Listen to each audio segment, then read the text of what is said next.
Good evening. It's wonderful to see you all here for tonight's Social Driver Series Community Town Hall discussion on affordable housing hosted by Swope Health and the Reach Healthcare Foundation. My name is Carly Gibson, and it's a pleasure to be here with you tonight. I've worked with Reach since 2006, which I can't believe, and currently serve as Vice President of Programs. I oversee initiatives aimed at promoting health equity across our 6-county service area. Last year, I had the opportunity to participate as a panelist at the Health Equity Town Hall. This inspired the idea for a partnership between Reach Healthcare Foundation and Swope Health. Reach and Swope Health have shared the mission to advance the health and wellness of our communities. This panel series allows for comprehensive discussions on topics related to social determinants of health, which ultimately impact health equity in our region. Tonight's discussion about affordable housing is yet another topic that I'm confident will spark meaningful conversation and hopefully will become the catalyst for action and change in the name of health equity. Before we continue, I'd like to take a minute to acknowledge any elected officials in the audience who have joined us tonight. Is there anyone here that's an elected official?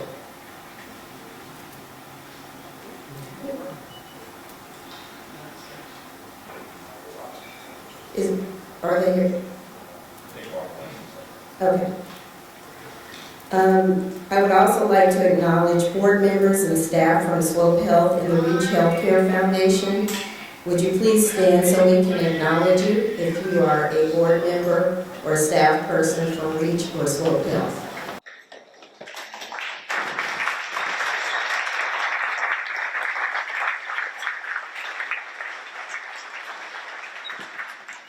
Swope showed up deep tonight. Thank you all for being here. And now it's time to hand over to our panelists as well as tonight's moderator. I am pleased to introduce Stephen Anthony, Vice President of Business Development at the Economic Development Corporation of Kansas City. Wait, please. Let's welcome him with some applause.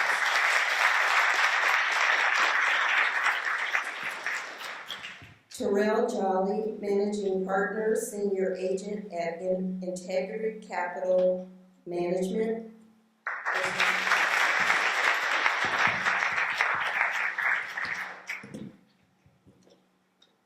Pat Jordan, President at Pat Jordan Associates.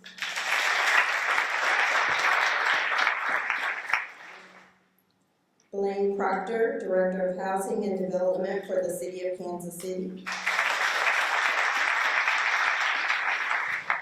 Jennifer Tidwell, Principal Impact Strategist, placed at the Health Forward Foundation.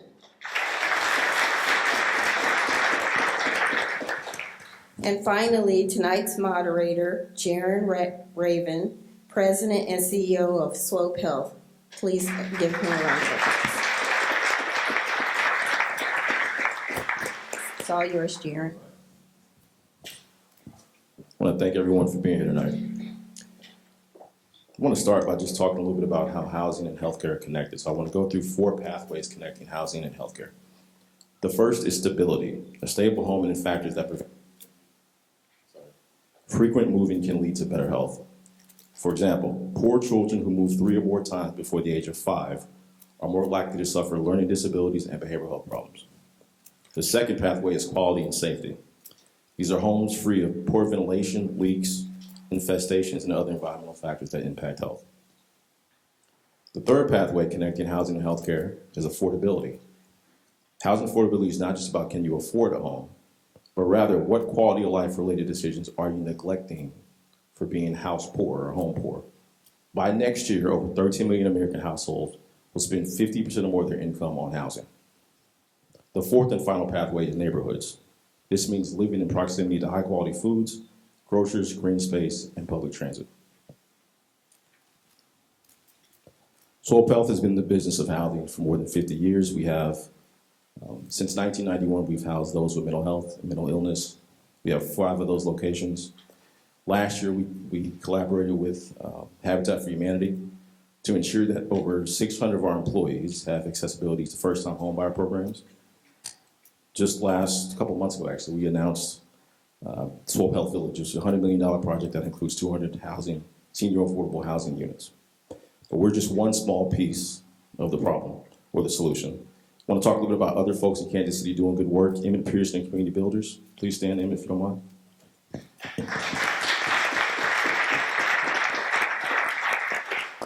Jamie Rogers of UNI, I'm not sure Jamie's here tonight, but Jamie Rogers of UNI is doing great work. There's also Jeff Jolly at LISC. Jeff, I see you in the audience. Please raise your hand. And Mid-America Regional Council. Yet the problem seems larger than all of our collective efforts.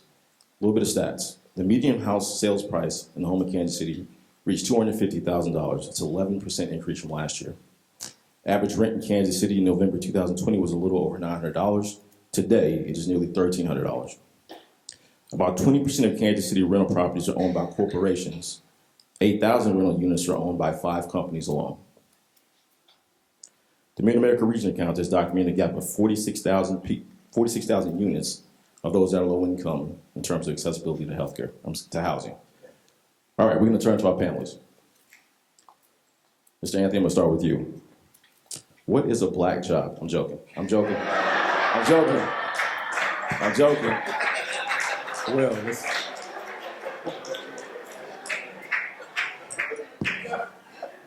all right, seriously, okay, seriously. All right, I want to hear from the panelists. Each of these esteemed panelists are in different, they really look at and dive into the housing challenges in different ways. So I want to hear a little bit from them about how they do so. Stephen, I'll start with you. so I think, I appreciate that, and it's funny because I lead business development for the EDC of Kansas City, and so what is a black job? No, I'm kidding. First, I want to start off by saying that all of the opinions that I will share tonight will be of Stephen Anthony's and not of the EDC of Kansas City. There are certain people in the crowd that wants me to say that. But no, so I think, I approach it from a 2-pronged perspective, right? One, again, speaking to my specific position with the EDC, in order to create jobs, those people need somewhere to live when they go to work, right? And so the idea of affordable housing is different for everybody, no matter what those jobs are, whether you're an engineer, what's considered affordable to you. If you work in hospitality, there's something different. If you work in retail, right, there's a different level of what this is considered, for you. And I think, this is a multi-pronged issue.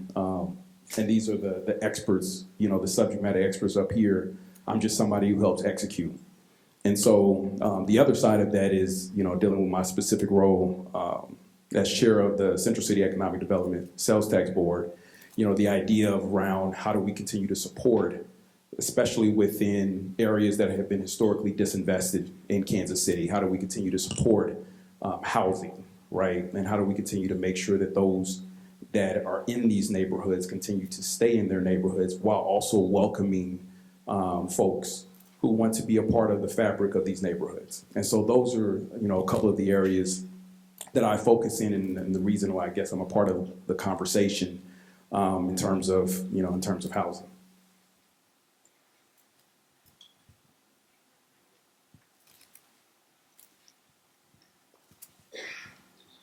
Good afternoon. I'm with Health Forward Foundation, and Health Forward Foundation's mission is based on building healthy, inclusive, and powerful communities that include racial equity and economically just systems.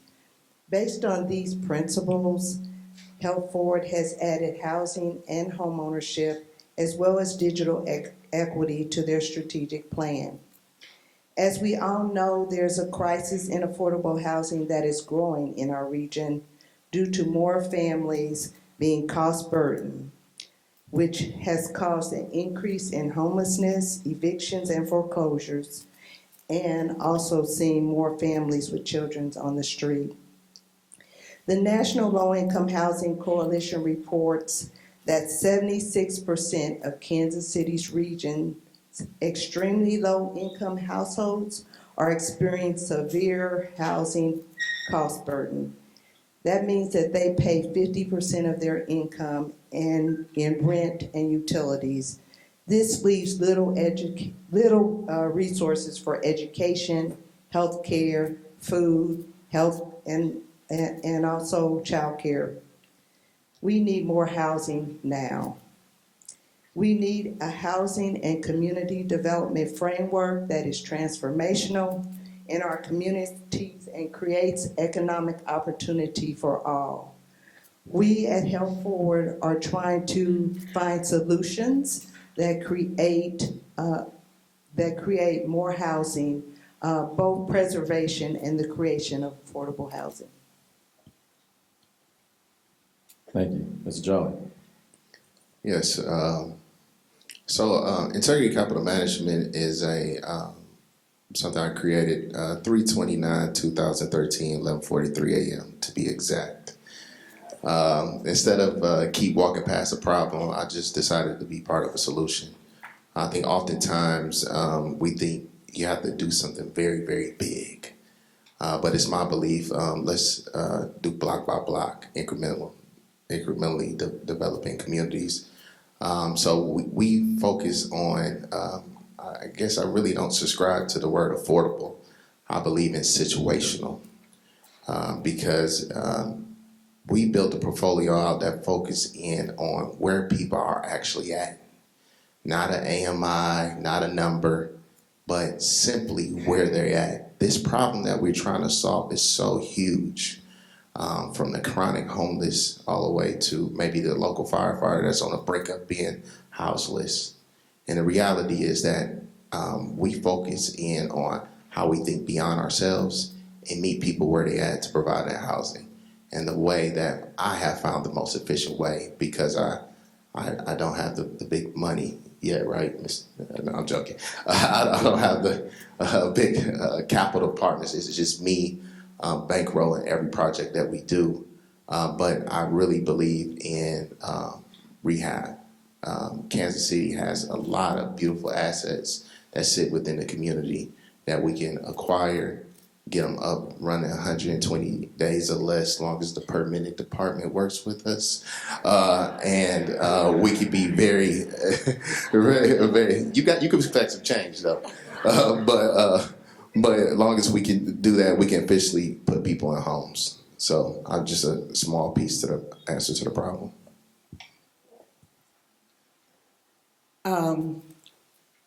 I grew up at 24th and Agnes in Kansas City, Missouri, and I now live at 19th and Cleveland. I've always lived in the urban core.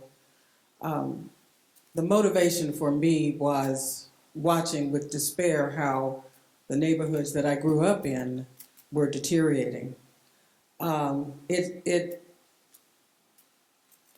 It was the impetus that led me to, as one individual, put together an advocacy coalition for urban core redevelopment. Once we started looking at the stats, and I'll give you a few others: 64,000, 17,500. 23,000, 300,000, and 7. 64,000, the number of units in Kansas City and the Kansas City region that we need with rents at $650 or less. Excuse me. 17,500, the number of people on the Kansas City, Missouri Housing Authority the waiting list for rental assistance vouchers. 23,000, the number of families in Kansas City, Kansas, that can only afford $400 a month in rent. $250,000 to $300,000, the average cost to build, excuse me, as a new home in Kansas City, Missouri, far above affordable. 7, the only number of permits issued for new homes to be built in Kansas City, Missouri this year. So Kansas City is facing a serious housing crisis. It was the reason that I started, along with Christina Hoxie, the Housing Advocacy Coalition Group. And like TJ is saying, we're studies. We've been studied and studied and studied to death. And I think, neighborhoods and residents want to see solutions, and they want to see action. So one of the things that we're advocating for is the stabilization of neighborhoods. We have 3,500 vacant lots in Kansas City, Missouri, and about 4,000 vacant lots in Kansas City, Kansas. So the changes that we're advocating for include the creation of more incentives and grants for small developers, not unlike TJ, and rehabbers, not unlike TJ. We'd like for the city to approve the utilization of alternative construction materials, SIP panels, and manufactured housing are examples. So that's one of the ways that we're advocating for change as we move forward. Good evening. Once again, Blaine Proctor, Director of Housing and Community Development for the City of Kansas City, Missouri. Our department leads the efforts on behalf of the city to coordinate and fund the creation and preservation of affordable housing in Kansas City, Missouri. We do this through our federal initiatives like the Community Development Block Grant, HOME, ESG, HOPWA funds. We also have our local initiatives, for instance, the Housing Trust Fund, CCED, or the Central City Economic Development Tax, excuse me, Land Bank, our Homesteading Authority. We have a home repair program that is really the first step in keeping people housed, repairing their homes, making sure that that they have a safe and secure home. Other things, other divisions of our department are the Office of Unhoused Solutions. These folks are coordinating the efforts around our unhoused population in Kansas City, trying to help the agencies that are doing that work get people into housing, as well as the Office of Tenant Advocacy, where our Right to Counsel program lies. To support some of the data and the statistics that you've heard, to put a number to Jennifer's percentage of cost-burdened households, 76% represents 200,000 households in the Kansas City area that are cost-burdened when it comes to paying their rent and making a decision between putting food on the table, paying their utilities, or fixing a flat tire if something like that comes up. We estimate that we're missing about 24,000 units of affordable housing to meet the need. When you look at a national average, for every 100 low-income households that are out there, there are about 29 units of affordable housing available. So there's 71 households that just don't have something available to them that is sustainable for them. And we work with developers who we're always looking for developers to work with us to create this housing, but it's a hard decision, or not decision. It's a hard argument to make sometimes, because when you are looking at in the current market, roughly $200,000 to create a unit of affordable housing, and according to HUD. The fair market rents, the fair market rent for a one-bedroom in Kansas City is slightly under $1,100 a month, and for a two-bedroom, it's about $1,250. It's hard to make that pencil. Even if you're not looking to get rich, if you're just trying to break even and it's a hard argument to make. So those are the things that we're trying to address through the housing department. So let's stay right there, actually. So Pat, you mentioned how much housing we need. You have a data point, and then the cost to build right now. What was the cost to build? Well, the average is $250,000 to $300,000, and that's not including the cost of the land, the amount of money one might need to remediate the land, and the fees that one might encounter from the city and other agencies. So Blaine, to your point, the math doesn't math, right? If you're in the business, It doesn't of building pencil out. affordable housing. So how do we get through this problem if we can't rely on private developers to build single affordable housing or sustainable housing? Well, again, what we're saying is that, what the coalition is suggesting is that larger developers are able to make deals pencil out because they are building apartment buildings that have 50, 60, 100 units in them, which is great. I mean, we need that. There's no question about that. But with the amount of vacant land that's in the urban core, we also need small-scale development. We need more incentives, is what we're saying. We need more incentives and preferably grants. And I know that people sometimes look at giving for-profit businesses grants with disdain. However, we did do that during the pandemic. I mean, there was no question about giving for-profit businesses money because we were in a crisis. It was a healthcare crisis then. Well, we're in a crisis again. It's housing this time. TJ, you got a comment? Well, I can't put it as eloquently as my panelists, but simply put the money on the street. I mean, we got 1 light, 2 light, 3 light, 4 light, 6, 7 light. I don't know how many more lights we gonna do, but the reality is that performer never pencil. My kids are still going to be paying that debt, and they said that had to happen, right? And to a certain extent, that's true, right? We got the draft, and we got the FIFA, and we the sexiest city in the Midwest now, right? All the fun stuff. What about if we took the same efforts with housing? The worst thing that could happen, somebody actually might get housed.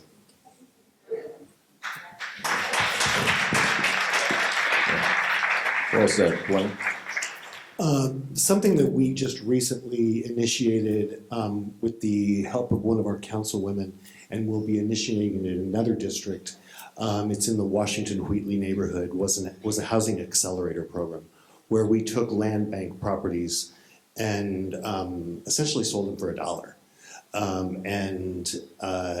We are getting grant funding through the EPA to do the environmental work that needs to be done to make sure that we can clear titles and everything like that, so that we can quickly and easily get this property out into the community.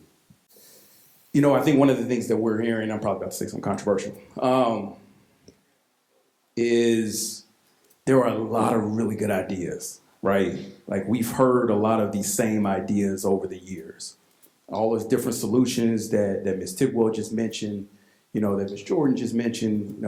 I think one of the things that TJ is basically saying is, now it's time to go execute, right? We've executed on a lot of different things that are out there.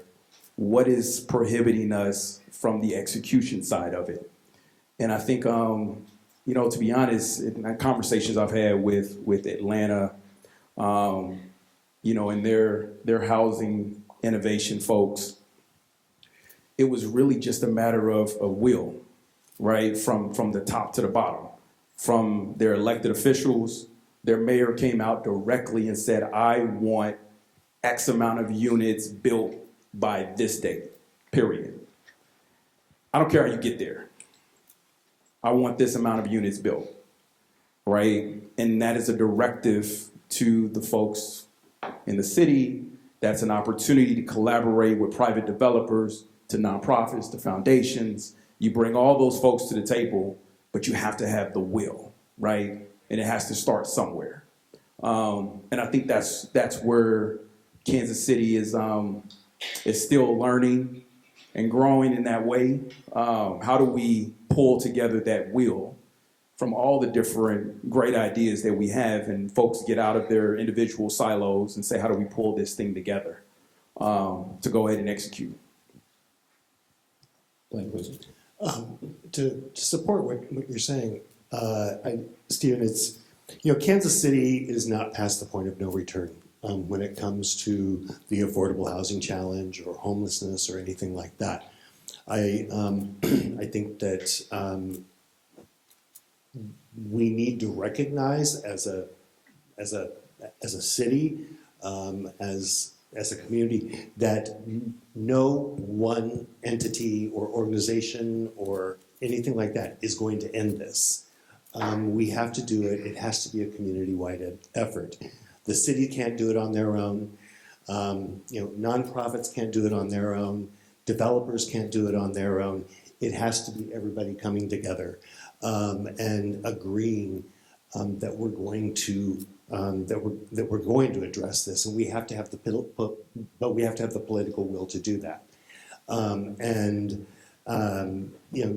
I think that if we can come together in that way, I think in 5 to 10 years easily we could put a stake in the ground and say Kansas City has addressed its challenges around affordable housing and homelessness. So, Blaine, let's stay there for a moment. Tell me what you believe we've done right and done wrong. I'll give you 2 examples. So, just this year we passed, I think maybe this year was the housing, the tenants' bill of rights, possibly considered by some to be a good thing. We've also mentioned that over 20% of the houses in Kansas City are owned by corporations. Most would consider that a bad thing. So tell me what we're doing right and what we're doing wrong. I think that we are being, I think that we've started being very thoughtful around what the needs are, and we're looking at, we're not trying to reinvent the wheel. We're looking at peer cities, what's working for them when it comes to addressing affordable housing. An affordable dwelling unit ordinance was passed, allowing folks to build additional buildings on properties that previously they would not have been able to because of zoning. We've created, it hasn't officially rolled out yet, but an employee home ownership program at the city where we will be assisting city employees, and this is a pilot program. We hope to roll it out on a larger scale once we work out all of the kinks and everything. But helping employees, city employees, with their down payment in the form of a forgivable loan. Blaine, how many city employees are there? I believe there's around 4,400 or 4,500. And all of them, I believe they're required to live in the city limits. That's correct. We are looking at how do we enforce the affordable housing set-aside ordinance that was passed some time ago, and how do we incentivize developers? How do we make it easier to work with the city? To your point, Terrell. Some of the things that we're doing just to we also soon you'll see pre-approved house plans coming out, helping people build homes and save the cost of an architect and an engineer and all of those sorts of things. Right to counsel, I think, is big because we are keeping people housed. And then something that was fairly controversial that was passed and actually took effect today is source of income discrimination. You cannot, you can't if you're going to play in the affordable housing market, you're going to have to accept housing vouchers and rental assistance. You can't discriminate against how someone pays their rent, whether it be cash or a housing voucher or anything like that. So let's go back for a moment. You mentioned, Ms. Jordan, that this year alone there's been 7 permits pulled to build homes. Is that correct? Yes, the last we checked, in Okay. 2024. Right. So it does feel like we have to do something drastically different to really impact this problem. Stephen, you mentioned Atlanta. Is there any other peer cities that we're looking at that are doing this really well? Atlanta's one. Boston is another. There's a host of different cities. There's a collective of them that are trying to address. I mean, this is just not a Kansas City problem. We know this is a national problem. You have cities within the Midwest themselves that are experiencing the same thing. What we're trying to prevent here is what happened in Denver or what happened in Austin or Indianapolis, right? And some of these cities that sometimes get compared to Kansas City is how do we address these things head on? One of the things that Blaine left out, the Housing Trust Fund is something that we're doing really well, right? That's something that these peer cities actually have instituted. The Housing Trust Fund needs a level of stability associated with it, in my opinion. We have to actually make that so that it can be bigger than just the bond that was issued. Yes, and we have to wrap our heads around, I'm sorry, Stephen. We have to wrap our heads, I think, around the fact that we are talking about large amounts of money within a shorter period of time if we're going to really be able to make an impact. And I think that Kansas City has to, as other cities have to do, to wake up to that fact that we can spend large amounts of money on big shiny objects in Kansas City. Then we need to understand that it's going to take a lot of money and time and effort, and be committed to changing this culture in Kansas City. Sorry, Stephen. So, And we can do both. We can do both. I want to stick on the Housing Trust Fund for just a moment. So, Yep. so that's government funded, right? That's public funded. And the last big tax on the ballot, if you guys remember, didn't go so well. So, can we talk a little bit about other ways that we might incentivize private development for affordable housing? Is there anything outside of public support that we can use as a solution? Yeah. So we can begin to use some of our resources as it relates to community development financial institutions, CDFIs. We don't have very many in the region here, but we are beginning to see a number of organizations to begin to come into the space and to help provide funding. And we have 2 great partners here with Community Housing of Wyandotte County, as well as Community Builders of Kansas City, who have taken the lead on a lot of these housing projects, producing and preserving housing units that are out there. I think it takes collaboration between a lot of the partners that are out there, both the funders. I know Health Forward is ready to step forward and begin to fund some of the things that a lot of us are talking about up here, and begin to put something in action so that we can get this done. Terrell, you, as far as I know, private developer, you've not used any public funds to create doors and accessibility. Can you talk a little bit about what you do, how you do it? Yeah, so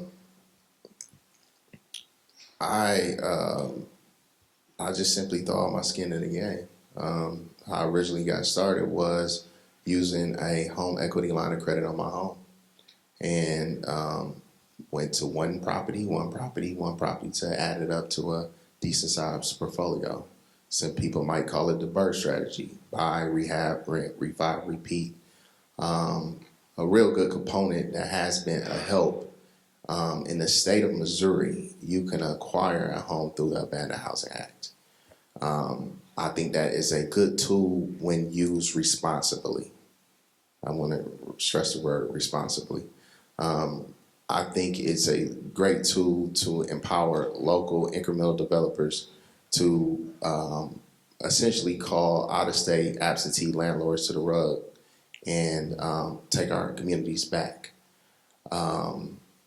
So that's just how I continue to move forward. I was going to touch on something similar to what you said, Mr. Jennifer. It's great that we have the CDFIs, right?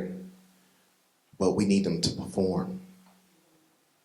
Nobody want to really have that real conversation, but people that know me, I don't know how to have one conversation. It's real.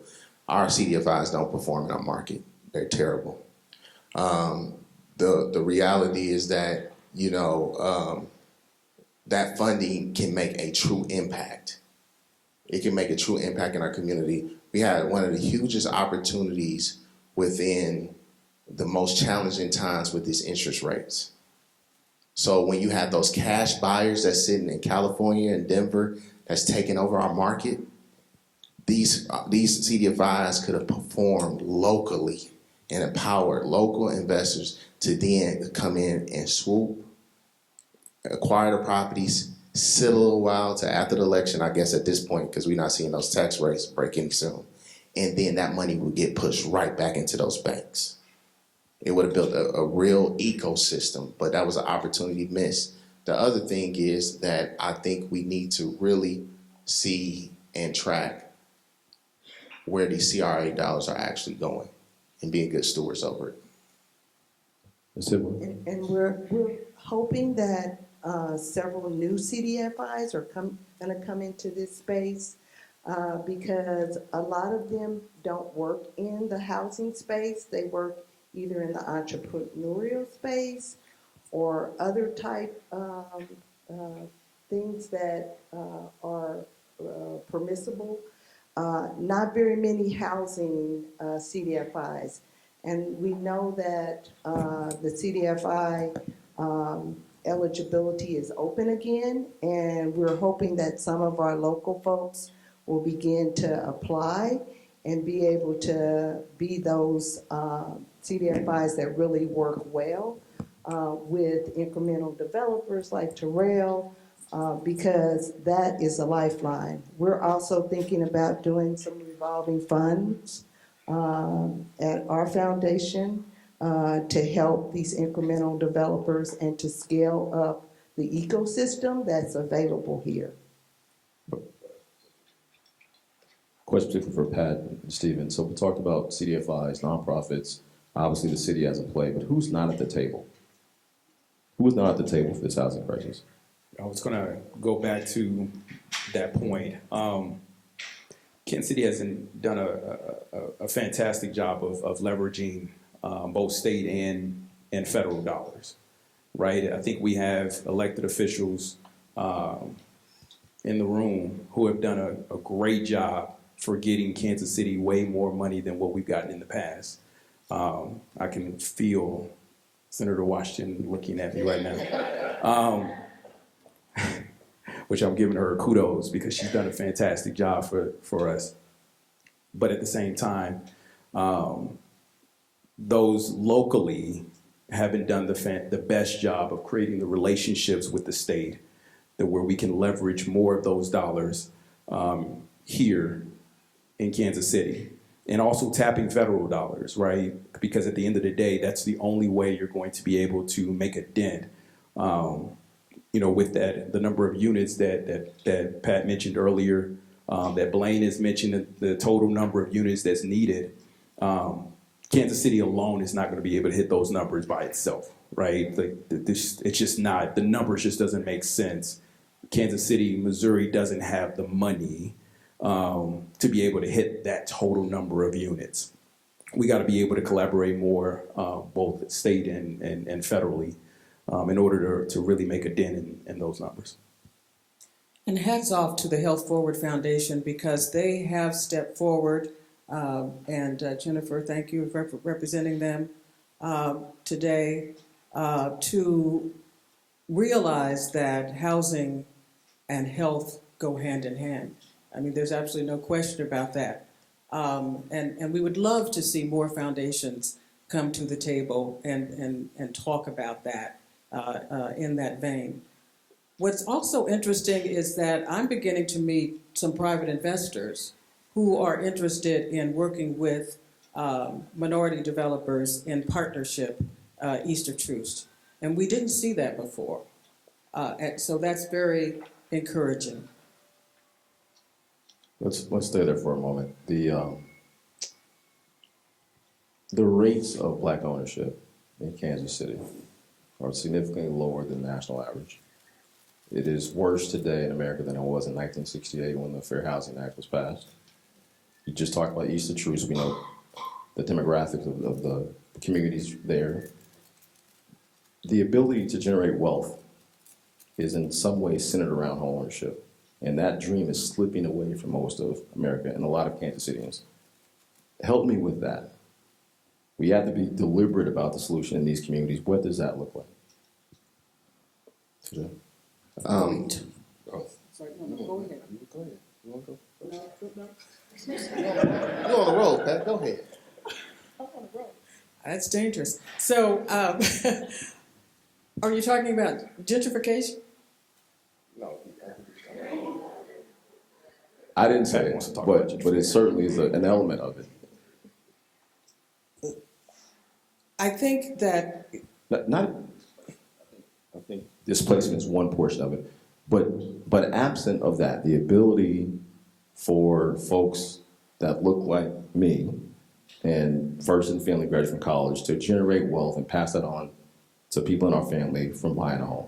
And that, with the way the housing crisis is today, that is slipping away from a majority of people who didn't have access to it in the first place. So, the reality is that I think the biggest piece is education.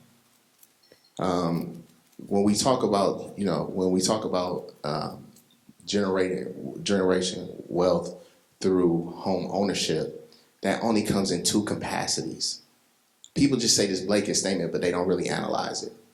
You recognize it if you have the education and the understanding on how to leverage the home you live in. And at least the clientele that I'm trying to serve, or the communities that we're trying to serve, they trying to figure out how to feed themselves. So they don't have the capacity to even take that mindset to shift there while living in the home. The other way you recognize wealth in a home is when you exit, when you sell. But now, where are you exiting to? So people are not really taking the real understanding of what it actually means, not only to acquire a home, but let's talk about how do you maintain one. How many people miss their air filters? They miss changing out the air filter, right? That's a component of keeping up a home so you can keep the equity going up, so you can have the wealth grow in it. We don't have it. People don't check the gutters, the foundation, all these different things. It's enough capital out there right now we can give a house away. But by the time you drive back around that block, will that house be still standing? I'm not sure. So at Health Forward, we have created a homeownership program that will cover our 6-county area. And that homeownership program would do two things. One, it would provide training and counseling for those families that want to come into the homeownership space and prepare them for what their journey will be as they go into the homeownership. In addition to that, we have funding for homeownership assistance for down payments, and it will pair with several organizations that are already in this space. We are trying to help them build capacity in their organizations so that we can scale up. And so we are beginning this journey because we do feel that wealth is health, and homeownership opportunities for even those at 30 and 50% of median income is a goal that we would like to, begin to go down that road and be successful. So we are actually having a program that will do that. I want to caution us about using this home ownership as the key to wealth. The reason why I say that, and TJ made some really good points around education, right? Because how many people remember that we were being pushed, home ownership is the key to wealth back in 2008, 2007, right? And who was the folks that were truly devastated by the financial housing crisis? I think they look like me, right? And black and brown folks were the number one folks that got devastated with the financial housing crisis because we were told this lie that housing is the key to wealth. And it became the sole means of wealth for a lot of folks. Housing, at the end of the day, we talk about these social determinants of health, allows you the opportunity to then go out and go get the other pieces that really truly build your wealth, right? I can't go focus on my job if I don't have a place to lay my head. And I can't go make no money. I can't take care of my kids. I can't do all the stuff that I need to do to really build wealth if I don't have a place to lay my head. So we got to move away from this narrative that housing is this key to wealth, because that's all that people hear. And then when something happens, we get completely devastated in that process. And so I just needed to put that point out there. I appreciate that. Pat, you have a comment? You look like you had a lot you wanted to respond to that. We have a short period of time here, so, well, I mean, one thing I can say is that certainly education is a key, and having forums like this is the first step. I mean, folks, we all as citizens of Kansas City, Missouri, have to understand what the issues are. And I just want people to understand that housing is an issue, and a serious one for Kansas City. So people will ask me when I'm talking about this subject, what is it that I can do as an individual? Well, one of the things I think that folks can do is simply become more educated about what we're talking about, and secondarily, to support those candidates who are themselves concerned about this issue and want to do something about it at the local, state, and federal level.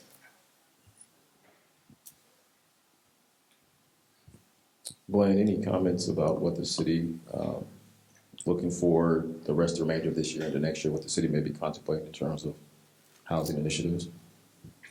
I think that I can only speak for myself, and looking for innovative ways to make a big effect with the limited resources that we have. As I said, the city is not going. A lot of people look to the city to solve this problem, and the city can't solve the problem by ourselves. We can certainly lead the effort. We can be the convener. We can do as much funding as we can, and to Stephen's point, we can probably do a better job of seeking funding and getting finding funding. But we can't. We will not be able to end this ourselves. So, looking at ways to make it easier to work with the city, looking at ways to have a bigger to maximize the effect, to stretch the dollars that we've got. So I will say that homeownership is not for everyone. Everyone does not necessarily want homeownership. The time frame that we talked about as it relates to people losing their homes primarily was due to predatory lending. And so we really have to begin to think about how we educate home buyers that are doing this work, and home counselors that are doing this work, because we have to make sure that our home buyers really understand, when they go to refinance their house, or they go to another bank, that what happens when that next step is done. So I do think that a lot of the homeownership decline was due to predatory lending. No, sometimes I really wish I wasn't moderating. I have a lot to say there, but I appreciate that.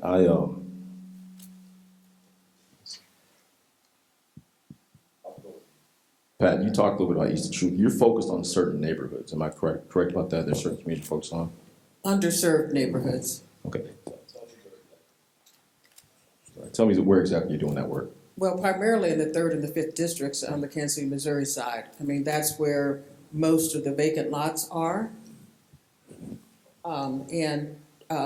We've also talked to neighborhood organizations, kind of surprisingly, to find out that many neighborhood organizations want to control who comes into the neighborhood to develop. They're interested in working with other developers in that regard, and they want to do some developing themselves.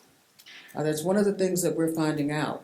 Is that our neighbors, we have fabulous neighborhoods in Kansas City, and there is pride of ownership, and neighborhood leaders really, really want to make sure that their neighborhoods are stabilized.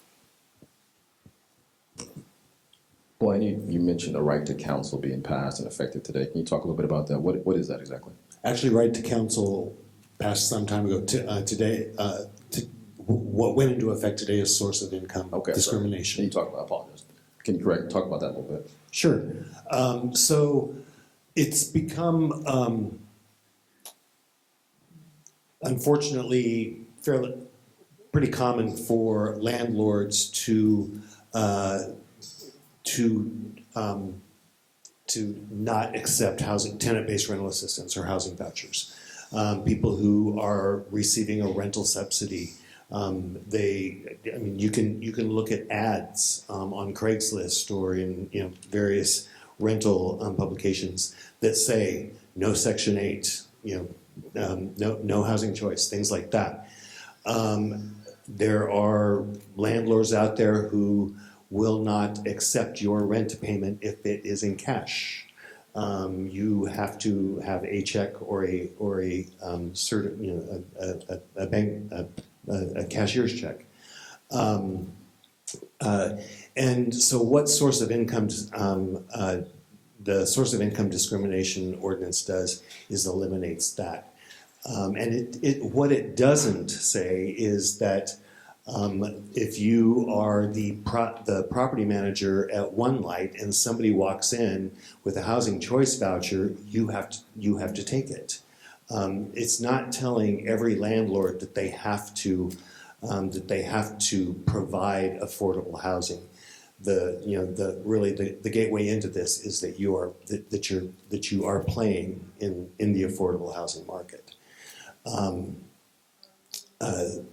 There's a lot of other things that go along with the ordinance, but that was really the thrust of it. Stephen, the EDC is focused on economic development in Kansas City. Is there a place for housing in that?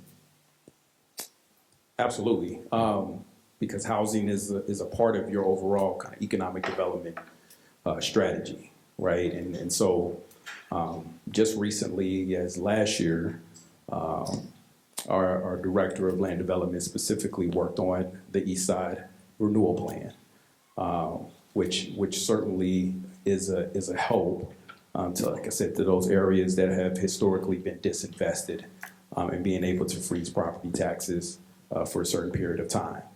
You feel free to go to EDC's website and learn more about that plan.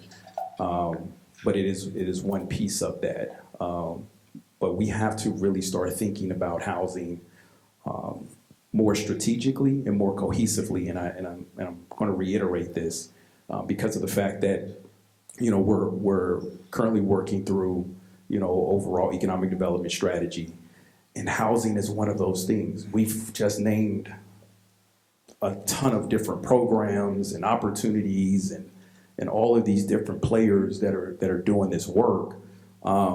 But what's missing is a cohesive strategy with the right people at the table to be a part of those conversations to help you kind of lead the way.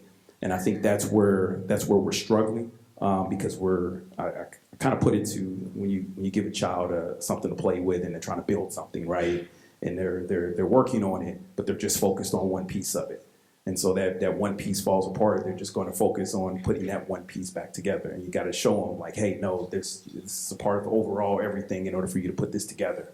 And I feel like that's where we are. Whenever we're working on something, we're just working on one thing at a time, as opposed to really creating something cohesively across the board that's going to be helpful. And that's certainly one of the areas that EDC is working through and trying to help guide as many of the stakeholders as possible as part of that conversation.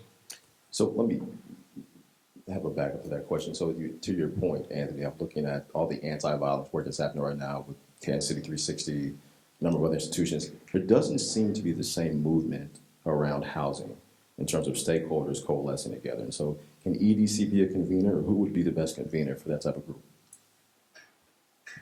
I believe EDC can help execute. I believe it is up to folks such as our elected officials who are certainly doing a great job as best as they can to help really kind of set the stage.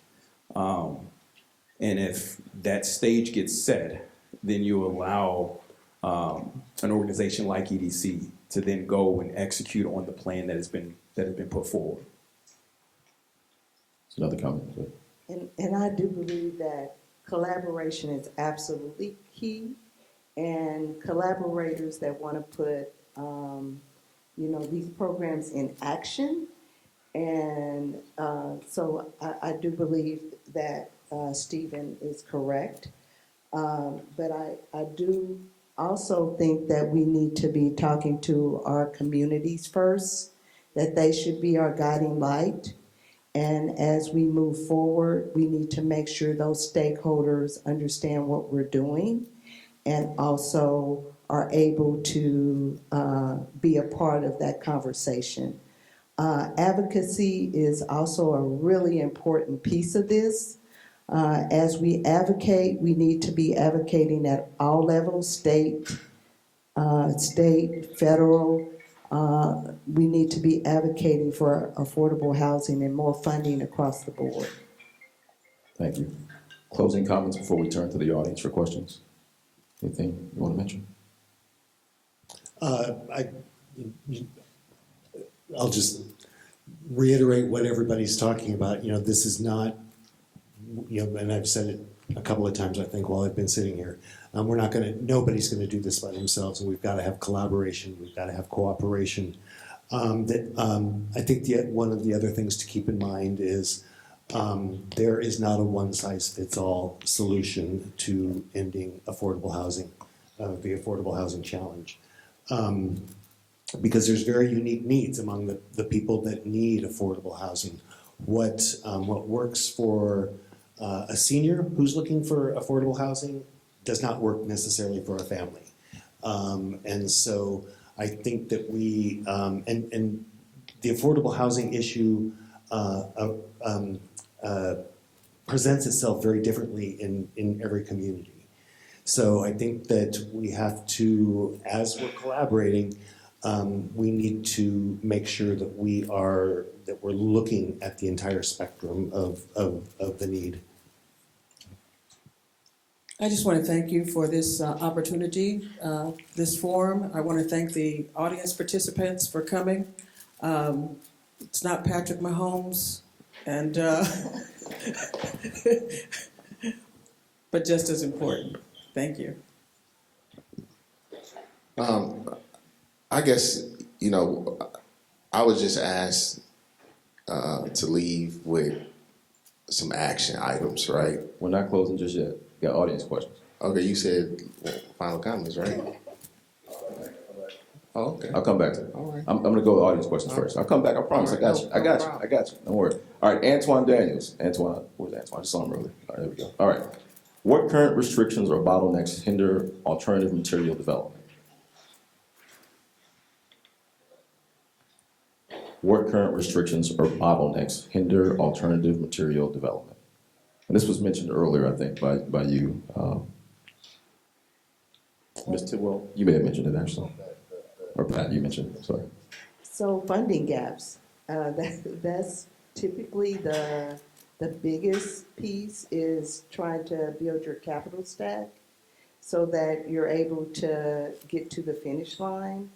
And then also just timelines on all the funding sources, trying to collect all those so that they meet all together at one time. So if there was some way for there to be an organization that helps bring all the funding sources together, that would be great. Can I just add one piece to, I think the question was materials. I don't know why the city decided to do it. We're the only ones kind of doing it, but this IECC implementation of energy codes makes absolutely no sense. If you add up what it actually costs to do that work to hopefully a new home buyer, on average they saving maybe $112 in a year. That's not even going to affect your principal. So what is the point? So as these things are coming across their desk to implement, think beyond yourself and figure out, why are we doing these things? So I'm gonna push back a little bit because I think that what happens is, and the reason why we don't use the alternative materials, is that we don't have enough developers who are coming to the table with innovative housing solutions, right? Folks want to do stuff the way that we've been doing it for 20, 30, 40 years, right? And they want to keep doing it that way. At the end of the day, we got to push developers. We have to push the folks in every facet of this pipeline, right? We have to push folks. And while I agree with TJ in understanding the cost over a period of time, it doesn't excuse folks from not doing something to make these homes that they're building or renovating more built energy efficient, right? Like folks still have to do that. Now, I'm not saying don't do it at all, right? But it's a happy medium, or you gradually move into something. Yeah, because when you we just can go. jump all the way in, Sure. and at cost, it would never add up. You can't catch up. Yeah, we can't go 100% one way or the other, but we still have to push folks to be innovative. That's the only way we're going to beat any of this stuff that we're talking about. So we have to push folks to do more, whether that's using alternative, supplies and figuring out ways to do it, because that's the same story that people are going to feed you. Folks was like, well, it cost me $300,000 to use lumber. Well, have you thought about using something else? Have you thought about anything else that you could use to build? You know what I mean? And so that's the problem that you're running into, is you got to push. We have to be able to push back. This Kansas City Nice thing is interesting, and so we got to be able to push back. Agreed. So I just politely kind of push that we got to do a little bit more in that way. And I personally can name several contractors and developers that have brought zip panels, for example, to the forefront and got shot down. So you can say push, but you got to be able to receive. All right, guys, this is a question on workforce housing. How do large companies come to Kansas City help address the housing issue? And I think it's a good question, and I'm hoping it's getting to whether or not corporations have a responsibility to help their associates, their employees with affordable housing. Yeah, there was a term in the 70s, I'm showing my age, that it's called corporate social responsibility. So getting back to that, and Ford in Detroit, is doing a lot of that, investing millions of dollars in the neighborhoods surrounding Ford Motor Company in Detroit.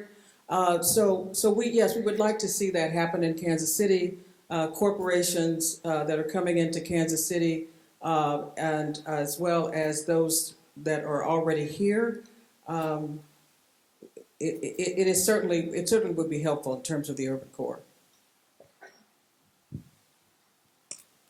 No, just I mean, I think that's a fantastic question. I think companies could do a hell of a lot more as it pertains to building workforce housing, right? I think they could certainly help with these funding gaps that we're talking about. We talk about all the different players that need to be a part of that conversation, a part of this capital stack that we're talking about to address these challenges. And corporations could certainly there are a few. I just saw literally on 60 Minutes like a couple weeks ago. About a couple of companies that are doing this and doing this well. And so, yeah, I think that, we need more Fortune 500 companies in Kansas City for one. But the idea that you have our largest corporate employers that are saying, hey, look, we got to be able to go and provide housing to the folks that are going to be able to work with us. But not even just to work with us, but understanding that this is going to be good for the community in general, right? As you build out your workforce, and so yeah, it's absolutely another example of another player that we have to have at these conversations. All right, this question is written in all caps. This is serious business, right? All right. Instead of transferring $2 billion of tax money to the Chiefs and the Royals, what if that money went to affordable housing? Yeah, I think that really kind of piggies back to the 1 like 2 like 3 like comment. I never comprehended that we even contemplating moving downtown baseball and all this stuff unless you're going to put tents around it. The same thing with the lip over the freeway. The lip over the freeway. Now, what sense does that make? But you think about those things, but again, we are all in our own bubbles.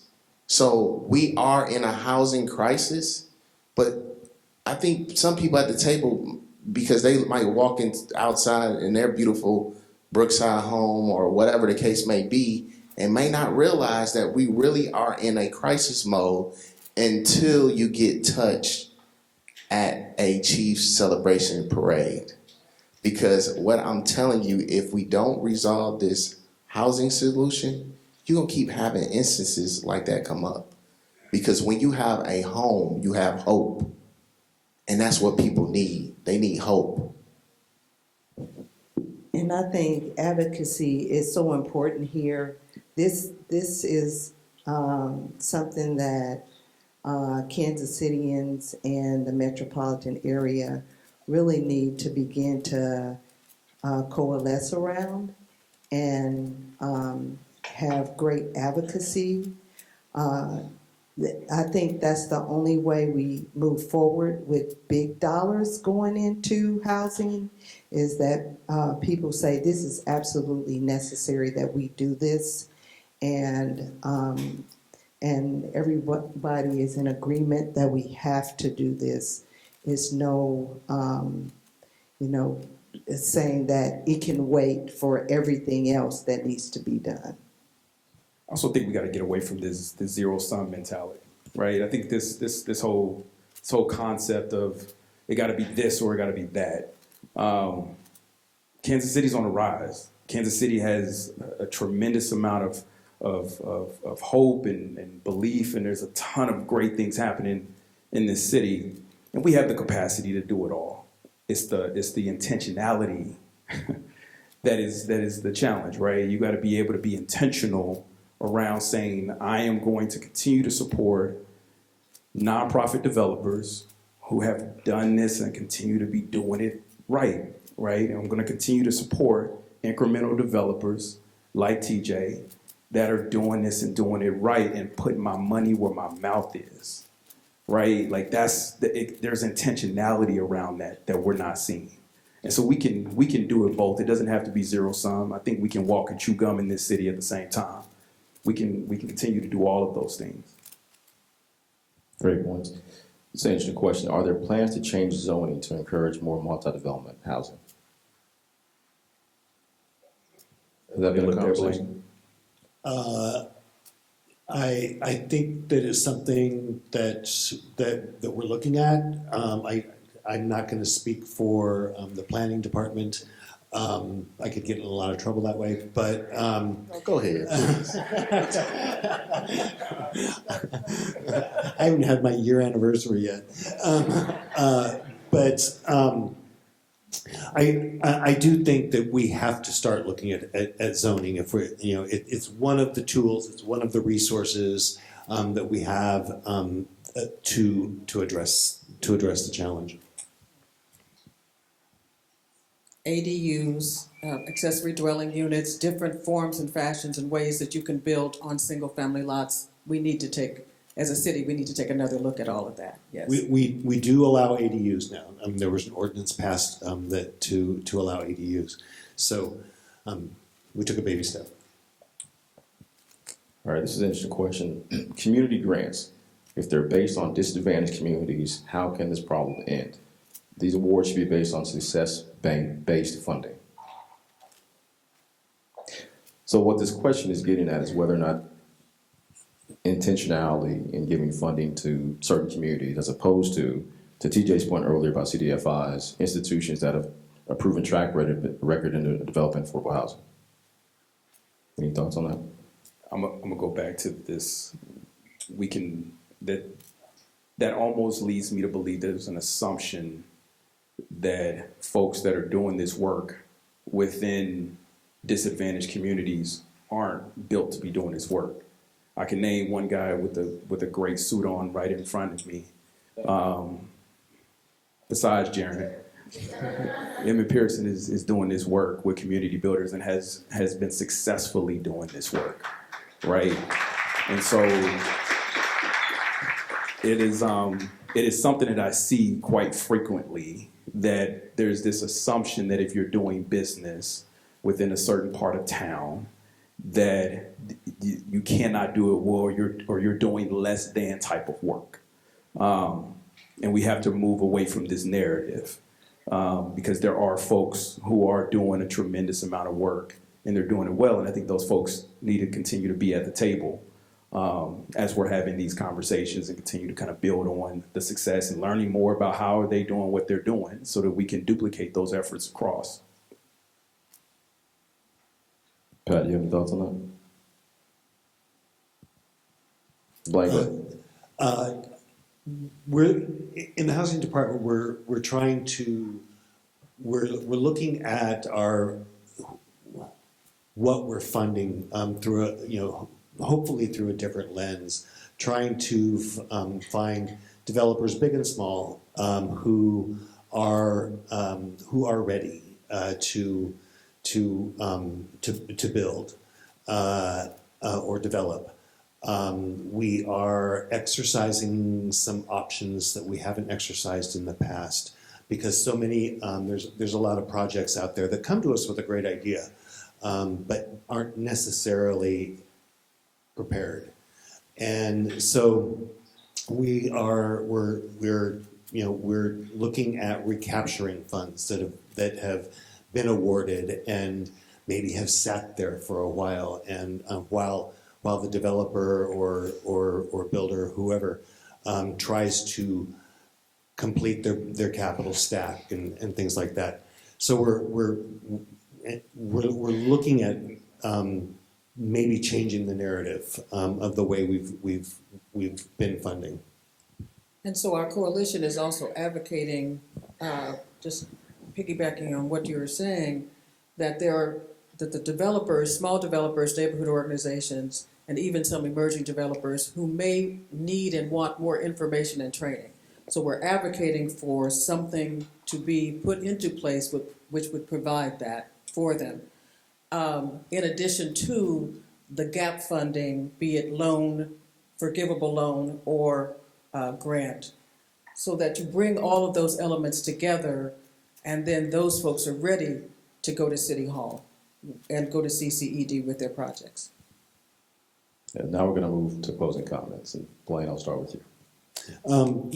I kind of summarized everything already. It's what we're facing is, we are bordering on a crisis. As I said before, I don't think that we're past the point of no return. but I think that we're getting dangerously close. And it's going to take a village to address this. It's going to take private funding, it's going to take public funding, it's going to take federal funding, it's going to take city funding, it's going to take state funding. And it's going, everybody's going to have to come sit around the table. As Stephen said, we all have to come to the same table and come with the same goal. Ms. Tidwell, you next. So we believe that economic inclusion is absolutely necessary to be able to make this region better. Part of that is that health and wealth go together. That when you have wealth, we know that it increases your capacity in terms of having health in your family. And so we are trying to collaborate and gain partnerships with a number of folks on this stage and also in this room to be able to do that so that we can be successful. Thank you, Pat. Well, I gave my Remarks, okay. before, but once again, thank you for this opportunity and thank you for coming tonight. Steve, you got anything? No, I think I'll just sum it up by saying thank you all for at least hearing a lot of this, and I've truly appreciated being a part of this esteemed panel of subject matter experts who are really in it every single day doing this work. They make my job a lot easier. Just to be able to go out and execute on the vision of the people. But I thank you again. And last but not least, Oh, it's my Joe. turn. It's your turn now, Joe. I appreciate the opportunity. Steve and I was trading texts because I thought I got the wrong email to be on the panel. But thank you for the opportunity, Jaren, for having me up here. My father has implemented a slogan in my mind. It's nothing but a step to a stepper. So it's time to get stepping. So at the end of the day, we can keep having panels. We can keep talking about it. We can draw pictures. We can have modules. We can have the AMI discussion and all this good stuff. But at the end of the day, it's time. And we will close on that note. Thank you.